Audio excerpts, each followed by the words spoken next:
చేస్తున్నదేదైతే ముమ్మాటికి కరెక్ట్ అండి. ఎందుకంటే 400 ఎకరాలని చదును చేసి 50,000 కోట్ల ఆస్తిని సృష్టిస్తున్నారు. ఎవరి కోసం? తన కోసం కాదు కదా! తెలంగాణ ప్రజల కోసం, తెలంగాణ భవిష్యత్తు కోసం రేవంత్ రెడ్డి గారు ఈ నిర్ణయాన్ని అయితే తీసుకున్నారు. దీనికి మనందరం ఏకీభవించాలి. ఓకే.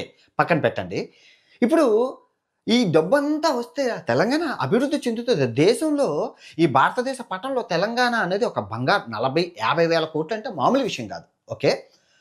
చేస్తున్నదేదైతే ముమ్మాటికి కరెక్ట్ అండి. ఎందుకంటే 400 ఎకరాలని చదును చేసి 50,000 కోట్ల ఆస్తిని సృష్టిస్తున్నారు. ఎవరి కోసం? తన కోసం కాదు కదా! తెలంగాణ ప్రజల కోసం, తెలంగాణ భవిష్యత్తు కోసం రేవంత్ రెడ్డి గారు ఈ నిర్ణయాన్ని అయితే తీసుకున్నారు. దీనికి మనందరం ఏకీభవించాలి. ఓకే. పక్కన పెట్టండి. ఇప్పుడు ఈ డబ్బంతా వస్తే తెలంగాణ అభివృద్ధి చెందుతది. దేశంలో ఈ భారతదేశ పటంలో తెలంగాణ అనేది ఒక బంగారు 40, 50,000 కోట్లు అంటే మామూలు విషయం కాదు. ఓకే. ఇంకో